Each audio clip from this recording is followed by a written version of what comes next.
Hello दोस्तों। तो कैसे आप सब, कैसे आप लोगों की तैयारी चल रही है। मैं विकास कुमार फिर स्वागत करता हूं आपका अपने YouTube चैनल डीपीएस क्लासेस 2.0 में। और मैं आशा करता हूं लोग बहुत ही मस्त, जबरदस्त और स्वस्थ होंगे और उसी प्रकार आप लोगों की तैयारी बहुत ही हाई लेवल की चल रही होगी। तो आप लोगों को पता है कि अब बोर्ड का पेपर बहुत ही नजदीक आ गया है, जिसको देखते हुए हम लोग बस वही क्वेश्चन सीख रहे हैं, कर रहे हैं जो बोर्ड के लिए काफी इंपॉर्टेंट है। और मैं फिर बायोलॉजी का एक काफी इंपॉर्टेंट क्वेश्चन, उत्सर्जी तंत्र, मानव उत्सर्जी तंत्र ब्रिक लेकर आ गया हूं, जो बहुत ही इजी तरीके से समझाने वाला हूं आपको और एक बार में सीधे दिमाग में ठोक दूंगा, जिसके लिए आपको शुरू से अंत तक वीडियो में बनना होगा। सबसे पहले हम समझते हैं कि उत्सर्जन क्या होता है। उत्सर्जन, तो उत्सर्जन का मतलब यह है जो कुछ खराब चीजें होती हैं उसको बाहर निकालना कहीं से भी। जैसे हमारे अंदर जो है मुख्य उत्सर्जी पदार्थ जो बनते हैं CO2 और अमोनिया, ये हमारे शरीर में बहुत ही ज्यादा हानिकारक पदार्थ हैं, अपशिष्ट पदार्थ है जो हमारे शरीर के लिए लाभदायक नहीं है। इन्हीं को शरीर से बाहर निकालने की जो क्रिया होगी उसको कहेंगे उत्सर्जन। और जो पदार्थ को निकाला जा रहा है, जिस पदार्थ को हम निकाल रहे हैं, उस पदार्थ को कहेंगे उत्सर्जीय पदार्थ।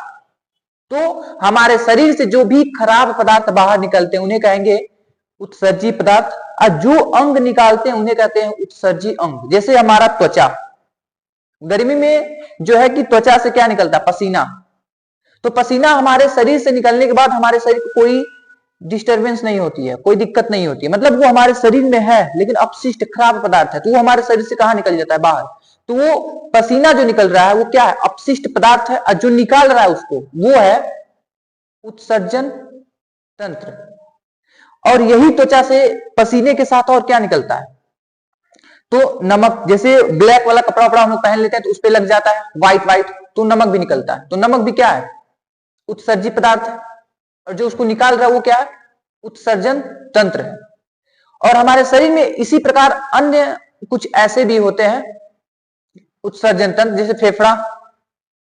अभी ठंडी के समय चल रहा है, इस समय आप सांस लेंगे तो भाप निकलेगा, वाष्प निकलेगा, जो दिखता है वो भी क्या है, उत्सर्जी पदार्थ है। तो फेफड़ा निकाल रहा है उसको, तो क्या है, उत्सर्जन तंत्र है। CO2 कहां से निकलता है, सांस ले रहा है, ऑक्सीजन जाता है और छोड़ते हैं तो कार्बन डाइऑक्साइड को छोड़ते हैं, तो कहां से आता है, वो फेफड़े से आता है। तो कार्बन डाइऑक्साइड क्या है, तो वो है उत्सर्जीय पदार्थ, और जो उसको बाहर निकालने में मदद कर रहा है वो क्या है, उत्सर्जी तंत्र। तो ऐसे ऐसे करके हमारे शरीर में 5 प्रकार के उत्सर्जी तंत्र होते हैं, त्वचा, फेफड़ा, वृक्क, किडनी, त्वचा। तो ये 5 प्रकार के होते हैं हमारे शरीर में क्या, उत्सर्जी तंत्र, जिसमें से मुख्य उत्सर्जी तंत्र ये होता है जिसका नाम क्या है, वृक्क, किडनी। आज हम इसको समझेंगे। तो किडनी क्या होता क्या है, तो मैं बता दूं आपको, यह संख्या में एक जोड़ी होती है, मतलब 2 ठो जोड़ा में एक जोड़ी। इसका कार्य क्या होता है, तो ये मैंने बताया था जब हृदय पढ़ाया था तब, रुधिर जो होता है अशुद्ध होकर जाता था फेफड़े में, जो शुद्ध होता था, अशुद्ध मतलब उसमें कार्बन डाइऑक्साइड घुलित रहता था, और वो फेफड़े में जाने के बाद CO2 हट करके, मतलब फेफड़े के द्वारा बाहर निकाल दिया जाता था, और उसमें कार्बन डाइऑक्साइड हटा करके क्या डाला जाता था, ऑक्सीजन, फिर वो हो जाता था शुद्ध। और उसी प्रकार जैसे फेफड़ा जो है शुद्ध को अशुद्ध को शुद्ध करता था, उसी प्रकार ये जो है रुधिर को, ये जो लिखा है रीनल सिरा, ये अशुद्ध रुधिर को शुद्ध करता है। और कैसे, ये ऑक्सीजन नहीं मिलाता, ये छानता है, उसको छानने की विधि द्वारा उसमें से क्या करता है, अशुद्ध पदार्थों को बाहर निकाल देता है, और शुद्ध रुधिर को दोबारा भेज दिया जाता है पूरे शरीर में।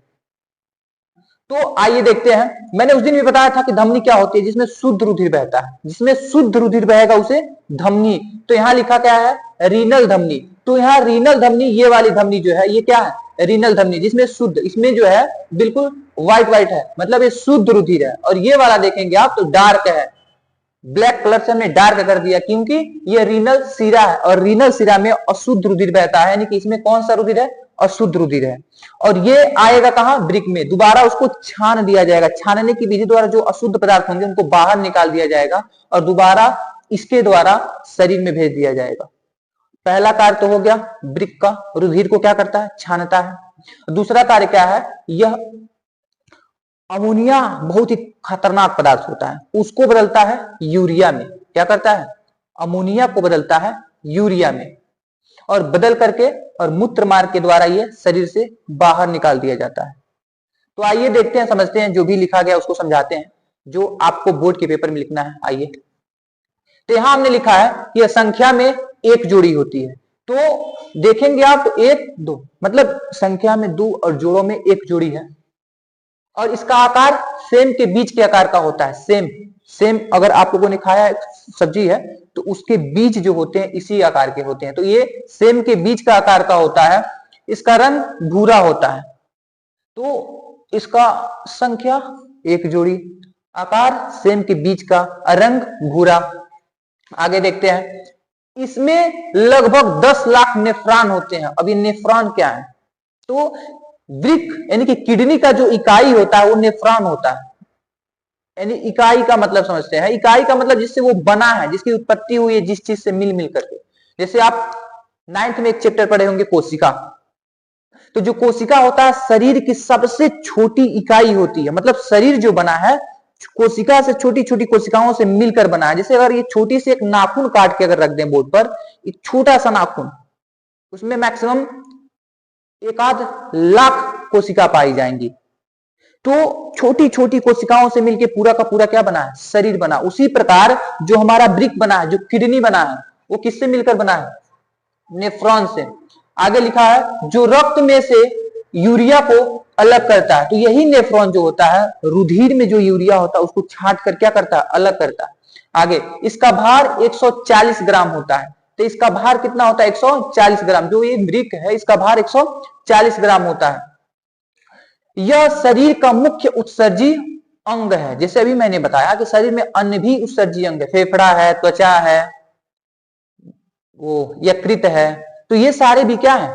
उत्सर्जी अंग है। लेकिन सबसे मुख्य क्या है? तो सबसे मुख्य जो होता है ये होता है कौन? वृक्क। क्योंकि अमोनिया जो होता है इतना खतरनाक, इतना घातक है कि वो इंसान का जान ले सकता है। 2 से 3 घंटा अगर एक्स्ट्रा शरीर में रह जाए तो इंसान की जान ले सकता है। तो उसको निकालने वाला कौन होता है? वृक्क। तो इसलिए इसको माना जाता है मुख्य उत्सर्जी अंग। तो कहा गया कि यह मुख्य उत्सर्जी अंग है, यही रुधिर को छानता है। अभी बताया मैंने, रुधिर को क्या करता है? ये छानता है। इसके बाहरी भाग को वलकुट, इसके बाहरी भाग को मतलब इस जो बना होता है इसमें कई परत होते हैं, तो सबसे बाहरी परत जो होता है उसको क्या कहते हैं? वलकुट या फिर कॉर्टेक्स कहते हैं। इसका हिंदी मीनिंग है वलकुट और इंग्लिश में क्या कहते हैं? कॉर्टेक्स।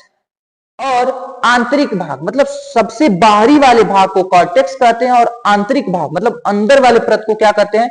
मेडुल्ला कहते हैं। क्या कहते हैं? मेडुल्ला। यानी कि किडनी के, वृक्क के सबसे बाहरी भाग को कॉर्टेक्स और आंतरिक भाग को मेडुल्ला कहते हैं।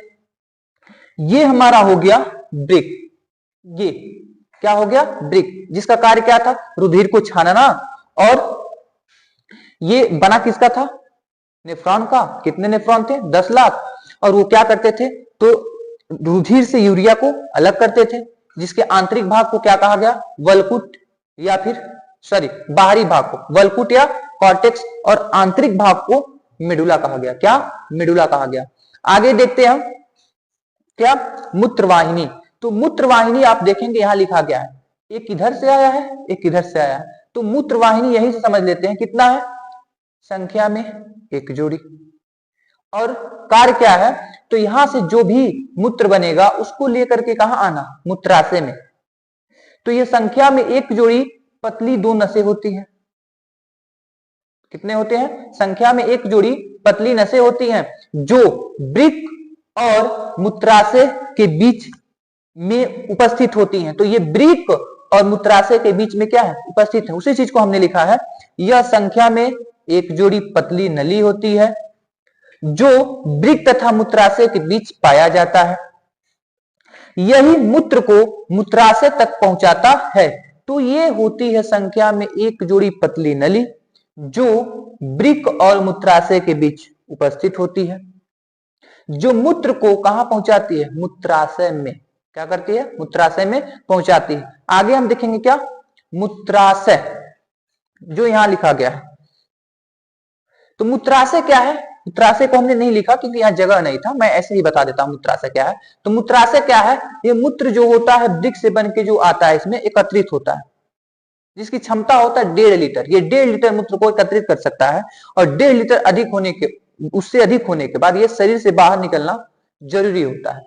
तो ये क्या है, ये जहां ये मूत्रवाहिनी आके खुलता है उसी को क्या कहते हैं, मूत्राशय, जिसकी क्षमता कितनी होती है, 1.5 लीटर। आगे हमारा है मूत्रमार्ग।